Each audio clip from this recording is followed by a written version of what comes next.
The nails are daintily curved, and the dark hairs running across the back of his hand are in stark contrast to the paleness of his skin. I can't take my eyes off his hands. I feel my breasts getting tight and sore, as if they were about to burst. I'm leaning casually against the counter, but what no one can see is the man's hands squeezing my breasts, making the skin peek out through his fingers.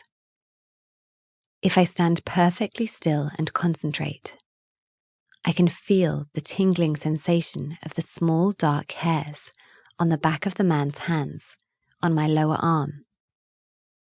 I hold my breath and let out a quick gasp as I raise my head to observe him. I meet his gaze. He spotted me. I quickly avert my eyes and look straight ahead with an air of nonchalance. I tilt my head slightly forward so that he won't be able to see the red blotches appearing on my neck, like a massive red gash on my otherwise flawless skin. I take a couple of deep breaths. When I stand up straight again, I see him walking through the room towards the exit. He opens the door and steps outside. Before I can even blink, he has disappeared from my sight. I let my fingers run through my short hair and give it a good tousle before I get ready.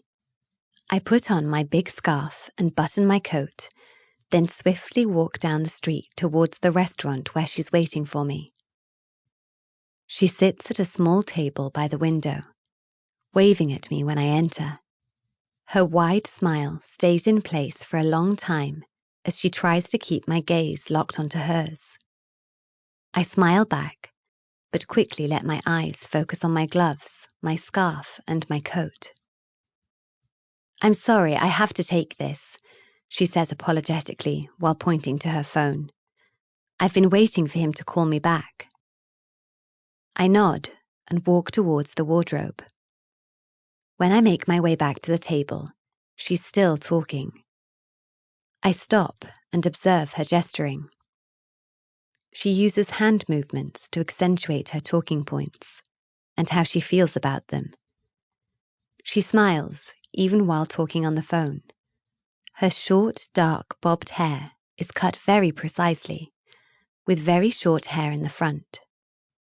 The bob hits her jawline. Her suit is tailor-made, cut just right to accentuate her body subtly and elegantly.